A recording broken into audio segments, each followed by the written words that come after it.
പരിശുദ്ധ റസൂലുള്ളാഹി സ്വല്ലല്ലാഹു അലൈഹി വസല്ലം തങ്ങളുടെ ജീവിതത്തിൽ ഇതൊരുപാട് കാണും. നമ്മൾ ചെയ്യുന്ന വിട്ടുവീഴ്ചകൾ അങ്ങനെയാണ്, നമ്മൾ സഹായം ചെയ്യുന്ന അങ്ങനെയാണ്, നമ്മുടെ നോമ്പും സക്കാത്തും ഒക്കെ അതിനാണ്. അല്ലാഹു കൂലി തരണം, വേറൊന്നും വേണ്ട, ലാഭമൊന്നും വിഷയമല്ല, അല്ലാഹുവിന്റെ അടുത്ത് രക്ഷപ്പെടണം. യൂനുസ് ബിൻ ഉബൈദില്ലാഹി റളിയല്ലാഹു അൻഹുവിന്റെ കടയിൽ നിന്ന് ഒരു തുണി വാങ്ങിപ്പോകുന്ന ഒരു കസ്റ്റമർ ആ തുണി വാങ്ങിപ്പോകുന്ന സമയത്ത് മഹാനവറുകൾ കച്ചവട സ്ഥാപനത്തിലില്ല, തന്റെ ജ്യേഷ്ഠന്റെ മകൻ ഇരുത്തി പോന്നതാണ്. തുണി കണ്ടപ്പോ ചോദിച്ചു, ബികം ഹാദ, എത്രക്ക് നിങ്ങൾ വാങ്ങിച്ചത്? അയാൾ പറഞ്ഞു, 400 ദിർഹം, 400 ദിർഹമിനാണ്, 400 വെള്ളി നാണയങ്ങൾക്കാണ്. അന്ന് സ്വർണ്ണ നാണയം വെള്ളി നാണയമാണ്, ദിർഹം വെള്ളിയാണ്, ദീനാർ സ്വർണ്ണമാണ്. 400 ദിർഹം, 400 വെള്ളി നാണയങ്ങൾക്ക്. അവർ പറഞ്ഞു, യാ അല്ലാഹ്, ഇതിനാകെ 200 വിലയുള്ളൂ, നിങ്ങൾ എന്തിനാ 400 കൊടുത്തത്? പഠിച്ചോനെ, എന്റെ നാട്ടിൽ 600 കിട്ടൂല എന്ന് പറഞ്ഞ, എന്റെ നാട്ടിൽ 600 കിട്ടില്ല, പിന്നെ കിട്ടിയത് ലാഭമല്ലേ ഇവിടെ? അദ്ദേഹം പറഞ്ഞു, വാ, ഇല്ലല്ല, ഇതിന് 200 വിലയുള്ളൂ, വാ. പൊന്നാര സഹോദരൻ, നിങ്ങൾ എന്തിനാ എന്നെ പറയുന്നത്? ഇത് എന്റെ കടയിൽ നിന്ന് വാങ്ങിച്ചതാ, വാ എന്ന് പറഞ്ഞു. കൊണ്ടുപോയി ജ്യേഷ്ഠന്റെ മോനോട് ചോദിച്ചു, ചെവിക്കുന്നിക്ക് പിടിച്ചിട്ട് ചോദിച്ചു, എത്രക്ക് അയാൾക്ക് വിറ്റത്? ഞാൻ 400 എന്ന് പറഞ്ഞു. മൂപ്പര് ഓക്കെ എന്ന് പറഞ്ഞു. അത് അള്ളാഹിന്റെ അടുത്ത് ഓക്കെ അല്ല, കൊടുക്കുക, ബാക്കി കൊടുക്കുക. സുബ്ഹാനല്ലാഹ്, തിരിച്ചു കൊടുക്കുക പൈസ എന്ന് പറഞ്ഞു. ഇല്ലെങ്കിൽ 400ന്റെ വിലയുള്ള തുണി കൊടുക്കുക. സുബ്ഹാനല്ലാഹ്, എന്റെ കച്ചവടം ചെയ്യുന്നത് അള്ളാഹ്ക്ക് വേണ്ടിയിട്ടാണ്, വേറൊന്നുമല്ല. കച്ചവടം ചെയ്യുന്നത് അള്ളാഹുവിന് വേണ്ടിയിട്ടാണ്. മുഖ്ലിസീന ലഹുദ്ദീൻ. അബൂ അബ്ദുല്ലാഹിൽ ഖയ്യാത്ത് റളിയല്ലാഹു അൻഹു വസ്ത്രങ്ങൾ നെയ്തു കൊടുക്കുന്ന ഒരു ടൈലറാണ്. വസ്ത്രം നെയ്തു കൊടുക്കും. കുറെ കസ്റ്റമേഴ്സ് ഉണ്ടാവും, കുറെ ആളുകൾ ചോദിച്ചു വാങ്ങിച്ചു പോകും. അന്നൊരിക്കൽ വസ്ത്രം വാങ്ങാൻ വേണ്ടി നിത്യം അവരെ സന്ദർശിക്കുന്ന ഒരു ജൂസിയുണ്ട്, ഇറാനിയായ ഒരു പേർഷ്യക്കാരനായ തീ ആരാധിക്കുന്ന അയാൾ വന്നിട്ട് സ്ഥിരം കസ്റ്റമർ, ഒരു കന്തുറ വേണം അല്ലെങ്കിൽ ഒരു കുപ്പായം വേണം, അത് നെയ്തു കൊടുക്കും, അത് വാങ്ങിച്ചു പോകും, പൈസ കൊടുക്കും, വാങ്ങിച്ചു പോകും. ഒരിക്കൽ അസ്ർ നിസ്കാരത്തിന് പോയപ്പോ സ്വന്തം ശിഷ്യനെ കടയിൽ നിർത്തിയിട്ട് പോയതാണ്. ഇയാൾ വാങ്ങിക്കാൻ വേണ്ടി വന്നു. എന്റെ ഡ്രസ്സ് എവിടെ കൊടുത്തു. ഡ്രസ്സ് കൊടുത്തപ്പോ ഇയാള് തിരിച്ച് പൈസ കൊടുത്തു. കൊടുത്ത പൈസ എന്താണ്? ഫേക്കാണ്, കള്ളനാണയമായിരുന്നു. കള്ളനാണയം, കള്ളനോട്ടെന്നൊക്കെ പറയില്ലേ, അത് കള്ളനാണയമാണ്. അപ്പൊ ഈ ശിഷ്യൻ പറഞ്ഞു, തരൂല, കള്ളനാണയം തരാൻ പറ്റൂല, സാധനം കഥാ പിന്നെ വന്ന് വാങ്ങിച്ചോ എന്ന് പറഞ്ഞയച്ചു. നിസ്കാരം കഴിഞ്ഞ് വന്നപ്പോ മഹാനായ അബൂ അബ്ദുല്ലാഹിൽ ഖയ്യാത്ത് റഹിമഹുല്ലാഹയോട് ശിഷ്യൻ പറഞ്ഞു, ഇങ്ങനെ ഒരാൾ വന്നിരുന്നു, വസ്ത്രം ഞാൻ കൊടുത്തു, പിന്നെ തിരിച്ചു മേടിച്ചു. എന്തേ? ആള് കള്ളനാണയം തന്നത്, ഞാൻ വാങ്ങിച്ചില്ല. സൈഫ് എന്ന് അറബിയിൽ പറയാം, മുസയ്യഫ്. എന്തേ സഹോദരങ്ങൾ അത് ചെയ്തത്? പൊന്നു ശിഷ്യ, ഞാനും അയാളും കച്ചവടം നടത്താൻ തുടങ്ങിയിട്ട് 1 വർഷമായിട്ടുണ്ട്. ഈ 1 വർഷത്തിനിടയ്ക്ക് അയാൾ എനിക്ക് തന്ന മുഴുവൻ നാണയം കള്ളനാണയാണ്. അത് ഞാൻ വാങ്ങിച്ചൊരു കിണറ്റിൽ കൊണ്ടുപോയി എറിയല. ഇനി ഇവൻ വേറെ ആരെയും കൊണ്ടുപോയി പറ്റിക്കണ്ട, ഞാനോ പറ്റിക്കപ്പെടുന്നുണ്ട്, ഇനി ഇവൻ വേറെ ആരെ വഞ്ചിക്കരുത് വിചാരിച്ച് ഞാനതെടുത്ത് കിണറ്റിൽ എറിയറാ ചെയ്യാറ്. നീ എന്തിനവരെ പറഞ്ഞാൽ വേറെ ആരെയും കൊണ്ടുപോയി വഞ്ചിക്കൂലേ? സുബ്ഹാനല്ലാഹ്, ഇസ്ലാമിന്റെ സംസ്കാരം എന്നൊക്കെ പറഞ്ഞത് ഈ പാരമ്പര്യമാണ്. ഇങ്ങനെ ചിന്തിച്ചിരുന്നൊരു സമൂഹം, ആരെയും വഞ്ചിച്ചുകൂടാ എന്ന് ചിന്തിക്കുന്നൊരു സമൂഹം. എന്തിനായി ചെയ്യുന്നത്? അള്ളാഹുവിൻ്റെ അടുത്ത് പ്രതിഫലം കിട്ടണം. ജനങ്ങളുടെ കയ്യിലെയോ ജനങ്ങളുടെ അടുത്ത് കാശ് വാങ്ങി അതൊന്നുമല്ല വേണ്ടത്. ചെയ്യുന്നത് സത്യസന്ധമാണോ, ഞാൻ അള്ളാഹുവിന് വേണ്ടി ചെയ്യാം, ഇത് ചിന്തിക്കുന്ന ആളുകൾ. അങ്ങനെ മാപ്പ് ചെയ്തു കൊടുക്കുന്നവർ, അള്ളാഹുവിന് വേണ്ടി പൊറുക്കലിനെ ചോദിച്ചു കൊടുക്കുന്നവർ. ഇബ്രാഹിം അദ്ദേഹം റളിയല്ലാഹു തആല അൻഹു കുറെ നാൾ ഒരു മരുഭൂമിയിൽ, അവരെ കുറെ കാലം അവിടെ താമസിച്ചിട്ടുണ്ട്.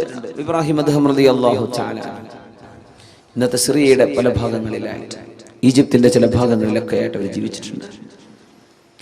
അവിടെ ഒരു സൈന്യത്തിൽപ്പെട്ട ഒരാൾ കൂട്ടം തെറ്റിയിട്ട് വന്നു, ഒരു പട്ടാളക്കാരൻ. അയാൾ ചോദിച്ചു, ഐനൽ ഉംറാൻ, എവിടെ മനുഷ്യന്മാർക്കുള്ള സ്ഥലം എവിടെയെന്ന് ചോദിച്ചു. സിറ്റി, നഗരം എവിടെയാണെന്നൊക്കെ ചോദിക്കുന്ന പോലെ, ടൗൺ സെന്റർ ഏതാ വഴിയെന്ന് ചോദിക്കുന്ന പോലെ, ഐനൽ ഉംറാൻ, ജനങ്ങൾ എവിടെയെന്ന് ചോദിച്ചു. അപ്പൊ തൊട്ടപ്പുറത്തൊരു ഖബർസ്ഥാനുണ്ട്. അവിടെ ഉണ്ടല്ലോ എന്നാണ്, കുറെ മനുഷ്യന്മാരുടെ കിടക്കുന്നുണ്ടല്ലോ. ഞാൻ ഇതല്ല ചോദിച്ചത്, ഐനൽ ഉംറാൻ, മനുഷ്യന്മാരെവിടെ? ഇതൊക്കെ മനുഷ്യന്മാരാണല്ലോ. അവർ പറഞ്ഞു, ഏറ്റവും പാഠം പഠിക്കാൻ, കണ്ടുപഠിക്കാൻ പറ്റുന്ന മനുഷ്യന്മാർ ഇവിടെ കിടക്കുന്നവരാ, നീ കണ്ടുപഠിച്ചോന്ന. ഈ പട്ടാളക്കാരൻ അറിയില്ല ഇത് ഇബ്രാഹിം അദ്ദേഹം എന്ന് പറയുന്ന മഹാമനുഷ്യനാണ്. ദേഷ്യം വന്നിട്ട് ഒരു അടി കൊടുത്തു. തന്റെ കയ്യിലുണ്ടായിരുന്ന ഒരു വടി കൊണ്ട് ആ അടിയിൽ തലക്കൊരു പൊട്ടുപറ്റി. അവിടെ കിടന്നു. ബഹുമാനപ്പെട്ടവർ കിടന്നപാട് ദുആ ചെയ്തു, യാ അല്ലാഹ്, ഈ മനുഷ്യന് നീ സ്വർഗം കൊടുക്കണേ പടച്ചോനെ, എന്നെ അടിച്ച മനുഷ്യന് സ്വർഗം കൊടുക്കണേ അല്ലാഹ്. ഇയാള് ഞെട്ടി. എന്താ അടി കൊടുത്തിട്ട് ദ്വാരക്കേ. പിന്നെ ആരോടൊക്കെ ചോദിച്ച് ഇയാൾ വഴി അറിഞ്ഞു ടൗണിലേക്ക് എത്തിയപ്പോ കൂടുതൽ പട്ടാളക്കാർ ചോദിച്ചു, എങ്ങനെ വഴി കിട്ടിയത്? ഞാൻ ആകെ കുടുങ്ങിയിരുന്നു. ഞാൻ ഒരാളോട് ചോദിച്ചു, അയാൾ എന്നെ കുറെ സ്വീപ്പാക്കി. വഴി എവിടെ ചോദിച്ചാൽ പള്ളിക്കാട്ടിലേക്ക് കാണിച്ചു. ഞാനൊരു അടി കൊടുത്ത് പോന്നിട്ടുണ്ട്. പടച്ചോനെ, നീ ആ അടിച്ച മനുഷ്യൻ, അവിടെ കണ്ട മനുഷ്യൻ ഇബ്രാഹിം അദ്ദേഹം തങ്ങളാവാൻ സാധ്യതയുണ്ട്. ഞാൻ അവരെയാണോ ഈ ചെയ്തത്? ഓടിച്ചെന്നു, കുതിരയെടുത്ത് ഓടിച്ചെന്ന് ഇതേ സ്ഥലത്ത് ചെന്ന് കിടക്കുമ്പോ കുറെ ശിഷ്യന്മാരൊക്കെ ചെന്ന് പിന്നാലെ. ബഹുമാനപ്പെട്ട ശേഖ് അവരോടുണ്ട്. കാലിക്കൽ വീണ് മാപ്പ് ചോദിച്ചു. ഞങ്ങൾക്ക് എന്നോ മാപ്പ് തന്നിട്ടുണ്ടല്ലോ, എന്തിനാ ഈ മാപ്പ് അപേക്ഷയൊക്കെ? അല്ല, ഞാൻ നിങ്ങളെ അടിച്ചപ്പോ നിങ്ങൾ എനിക്ക് വേണ്ടി ദ്വാരെന്ന് ഞാൻ കേട്ടിരുന്നല്ലോ. അപ്പോ എന്തേ അത്? ഒന്നല്ല, ഈ ജാതി അടി കിട്ടിയാൽ അള്ളാഹു എനിക്കതിന് കൂലി തരുമെന്ന് എനിക്കറിയാം. നിങ്ങൾ കാരണം എനിക്കല്ല കൂലി തരാ, പിന്നെ ഞാൻ കാരണം നിങ്ങൾക്ക് ശിക്ഷ ഉണ്ടാവുക അത് പാടില്ലല്ലോ. നിങ്ങളൊരു ഉപകാരം ചെയ്തില്ലേ, ഞാൻ അങ്ങോട്ട് ഉപകാരം തരാണ്, നിങ്ങൾക്ക് അള്ളാഹ് സ്വർഗം തരട്ടെ. സുബ്ഹാനല്ലാഹ്. എനിക്ക് നിങ്ങൾ ഉപകാരം ചെയ്തില്ലേ, ഒരു വേദന, ആ വേദനക്കല്ല കൂലി തരൂലേ? അതിന് നിങ്ങൾക്കൊരു ഉപകാരം ഞാനും തരണ്ടേ? അള്ളാഹു നിങ്ങൾക്ക് സ്വർഗം തരണ്ടേ? ഞാൻ അങ്ങനെ ചോദിച്ചതാണ്.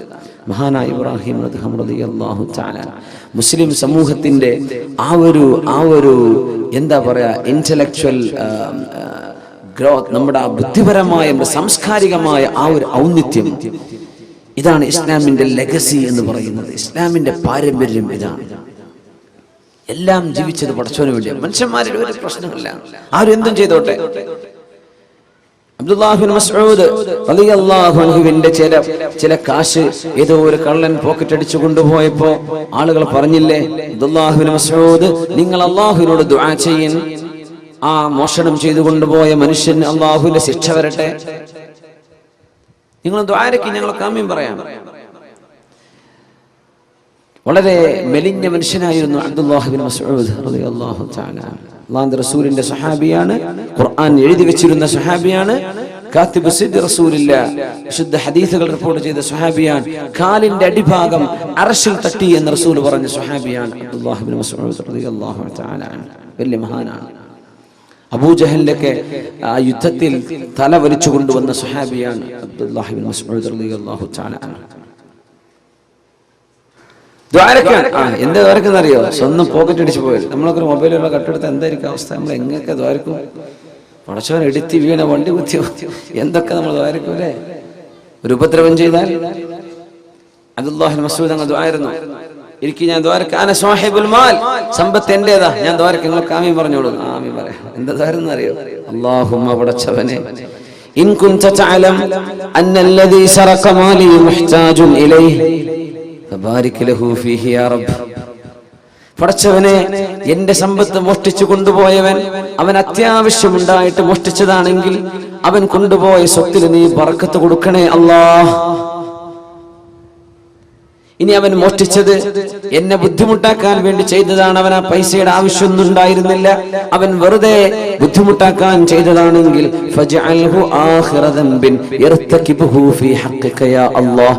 ഇനി ഒരിക്കൽ മറ്റൊരു തെറ്റ് ചെയ്യാൻ ഒരു അവസരം ഇയാൾക്ക് കൊടുക്കരുത് പടച്ചവനെ, അവനെ നന്നാക്കി കൊടുക്കണമേ. അബ്ദുല്ലാഹ് ബിൻ മസ്ഊദ് റളിയല്ലാഹു അൻഹു. ഇങ്ങനെയൊക്കെ ചിന്തിക്കാനുള്ള വിശാല മനസ്സ് ഒരു സത്യവിശ്വാസിക്ക് കിട്ടിയപ്പോ, ഇഖ്ലാസിൽ ജീവിക്കുമ്പോൾ, അള്ളാഹ്ക്ക് വേണ്ടി ജീവിക്കുമ്പോൾ. മനുഷ്യന്മാര് പലതും പറയും, മനുഷ്യന്മാരുടെ വാക്ക് കേട്ടിട്ടും ജീവിക്കാൻ പറ്റില്ല. ആളുകൾ ഭ്രാന്താക്കും, ഓരോന്ന് പറഞ്ഞിട്ടും ചോദിച്ചിട്ടും. നല്ല നിലയ്ക്ക് ജീവിക്കുന്ന മനുഷ്യൻ അതൊരു വീക്ക്നെസ് ആണ് മനുഷ്യന്മാരെ വിചാരിക്കുക. ഞാൻ എപ്പോഴും പറയാറുണ്ട്, അങ്ങനെ സ്ത്രീധനൊന്നും വാങ്ങാതെ കല്യാണം കഴിച്ചാൽ അയാൾക്ക് തീരെ വില ഉണ്ടാവില്ല. ആ മരുമോൻ, ആ പുരയിലോ കുടുംബത്തിലോ വിലല്ല. ശരിക്കും അയാൾക്കല്ലേ വില കൊടുക്കേണ്ടത്. നമ്മുടെ നാട്ടിൽ എങ്ങനെയാണ്? അവനൊരു സാമർത്ഥ്യമൊന്നുമില്ല, 5 വയസ്സ് വേണ്ടെന്ന് പറഞ്ഞ് കല്യാണം കഴിച്ചതാണ്. സുബ്ഹാനല്ലാഹ്. ഒരു വിഷയം അപ്രീഷിയേറ്റ് ചെയ്യുന്നതിന് പകരം നമ്മൾ എന്ത് ചെയ്യും? നമ്മളതിനെ, ആ വിഷയം ശരിക്കും അങ്ങ് ഒരാളെ ഡിപ്രസ്ഡാക്കി കളയും, നമ്മൾ ഡെസ്പെയർ ആക്കി കളയും. സുബ്ഹാനല്ലാഹ്. നന്മയെ, അള്ളാഹുവിന് വേണ്ടി നന്മയെ സ്നേഹിക്കുക. നന്മ നമ്മൾ ഇഷ്ടപ്പെടുന്നത് അള്ളാഹുവിന് വേണ്ടിയാണ്, നന്മ ചെയ്യുന്നത് അള്ളാഹുവിന് വേണ്ടിയാണ്. അള്ളാഹു കബൂൽ ചെയ്യുമാറാകട്ടെ. നിലാവെളിച്ചത്തില് മക്കയിൽ ഒരാളിങ്ങനെ മല പൊത്തിപ്പിടിച്ച് കയറി പോകുന്നുണ്ട്. അപ്പൊ സിദ്ദീഖ് റളിയല്ലാഹു അൻഹു ആലോചിച്ചു, യാ അല്ലാഹ്, ഈ പാതിരാത്രി ഏത് മനുഷ്യനായി പാറയ്ക്ക് പൊത്തിപ്പിടിച്ച് കയറി പോകുന്നത്? ചെന്ന് നോക്കുമ്പോൾ റസൂലുള്ളാഹി തങ്ങളാ സ്വല്ലല്ലാഹു അലൈഹി വസല്ലം. നബി നിങ്ങൾ എങ്ങോട്ടായി പോണത് രാത്രി സമയത്ത്? ഒന്നുമല്ല സിദ്ദീഖ്, ഈ മലയുടെ അപ്പുറത്തെ കുറച്ച് യാത്രക്കാർ വന്ന് വിശ്രമിക്കുന്നുണ്ട് എന്ന് ഞാൻ കേട്ടു. ഒരു യമനിൽ നിന്ന് വരികയാണ്, ഒരു ഷാമിലേക്ക് പോവാണ്, ഫലസ്തീനിലേക്ക് കച്ചവടത്തിന് വേണ്ടി പോവാ. അവര് നാളെ രാവിലെ സ്ഥലം വിടും. അപ്പൊ രാത്രിക്ക് രാത്രി അവിടെ ചെന്നിട്ട് എന്തെങ്കിലും അവർക്ക് ദീൻ പറഞ്ഞു കൊടുക്കാൻ പറ്റിയാലോ? നേരം കൊടുക്കാൻ നിന്ന് അവർ പോയി പോകും. അതുകൊണ്ട് ഞാൻ ചെന്നിട്ട് വല്ലതും പഠിപ്പിച്ചു കൊടുക്കട്ടെ. ആര്? അഷ്റഫുൽ ഖൽഖ് സ്വല്ലല്ലാഹു അലൈഹി വസല്ലം. നിങ്ങളാരും വിളിക്കാതെ വേദ പറയേണ്ട ആൾക്കാരായി വേദ പറയേണ്ടവർ. നിങ്ങളാരും വിളിക്കാതെ, ഒരു സംവിധാനം ഒരുക്കാതെ നിങ്ങളുടെ നാട്ടിലൊക്കെ വന്നിട്ട് കേട്ടോളി അള്ളാന്റെ ദീൻ അലല്ലാഹു അസ്സ വജൽ എന്ന് പറഞ്ഞ് വേദ തുടങ്ങേണ്ട ആൾക്കാരാണ്. നമ്മൾ പള്ളിയിലൊക്കെ അങ്ങനെ നിസ്കാരം കഴിഞ്ഞ് പോകുമ്പോൾ ഉസ്താദ്മാർ വേദ പറയണേ, അപ്പോൾ വിളിച്ചിട്ടൊന്നും വന്നതാവില്ല, ആയിക്കോട്ടെ. അങ്ങനെ പോയി വേദ പറയേണ്ടവരാ. അങ്ങനെ നിങ്ങൾക്ക് ദീൻ പഠിപ്പിച്ചു തരേണ്ട ആൾക്കാരാ, പഠിച്ച ആൾക്കാർ. വേദ പറയുന്നവരൊക്കെ അങ്ങനെയാ വേണ്ടത്. പിന്നെ ഇപ്പൊ എന്താ എല്ലാം കോലം കെട്ടിയ കൂട്ടത്തിലേ ഇതിലും വലിയ കോലം കെട്ടൊക്കെ വന്നു എന്നാ തോന്നുന്നത്. നമുക്കിതൊക്കെ വലിയ കലാപരിപാടിയായി മാറിയിട്ടുണ്ട്. ഇപ്പോൾ അള്ളാഹുലേക്ക് അടുക്കാൻ കുറച്ച് ചിന്തകൾ കിട്ടണം, അള്ളാഹുലേക്ക് മനസ്സുകൊണ്ട് അടുക്കണം. ഇതാണ് ഈ വാദിന്റെ ഒക്കെ ലക്ഷ്യം. അത്രേ അതിന് വേണ്ടു, അതതിന് വേണ്ടത്, നമ്മൾ ചെയ്യേണ്ട ബാധ്യതയാണ്. അപ്പൊ അതുകൊണ്ട് നമ്മൾ ചെറിയ വിഷമങ്ങളൊക്കെ സഹിക്കാം. വലിയ വലിയ വിഷമങ്ങളൊക്കെ അള്ളാഹിന്റെ റസൂലും സ്വഹാബികളൊക്കെ സഹിച്ചില്ലേ? നമ്മളൊന്നും അറിഞ്ഞിട്ടില്ലല്ലോ, സാരല്ല, നമുക്ക് മൈക്ക് വെച്ചിട്ടല്ലേ പറയണത്. അന്ന് ഭയങ്കര സൗണ്ട് ഉണ്ടായിരുന്നു. അബ്ബാസ് റളിയല്ലാഹു അൻഹുവിന്റെ ശബ്ദം 2 മൈൽ അപ്പുറത്തേക്ക് കേട്ടിരുന്നതാണ്.